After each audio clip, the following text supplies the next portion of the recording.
हिजोको champions league game है, कुनेरम सबै गेम एकै दिनमा साले, एउटै समयमा। एउटा हेर्छु भन्दाखेरि अर्को गेम खतरा भइरहेको छ, अर्को गेम हेर्छु भन्दा अर्को गेम। तर जुनै हेरे पनि लास्टमा चाहिँ अब रियल मैड्रिड बेनिफिकासँग हारिहाल्यो, केटाहरूले 4 खाइहाल्यो। एम्बापेले जति गोले हाने पनि रियल मैड्रिड हार्यो, बिचरा रियल मैड्रिडहरू। तर एक गेम हारेर खासै फरक त पर्दैन।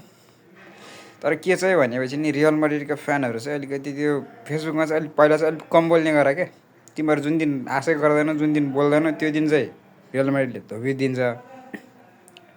जुन दिन चाहिँ पुरा फेसबुकमा पुरै यस्तो खालको फर्म छ, जिदान खालको छ भन्दै हालिरहन्छु, त्यसपछि त्यो दिन चाहिँ अनि खान्छ धोबी। त्यही भएर रियल मैड्रिडको फ्यानहरू तिमीहरू पनौती छ जस्तो छ, त्यही भएर के नबोल। त्यसपछि के नबोलेपछि रियल मैड्रिडले आफै जित्छ।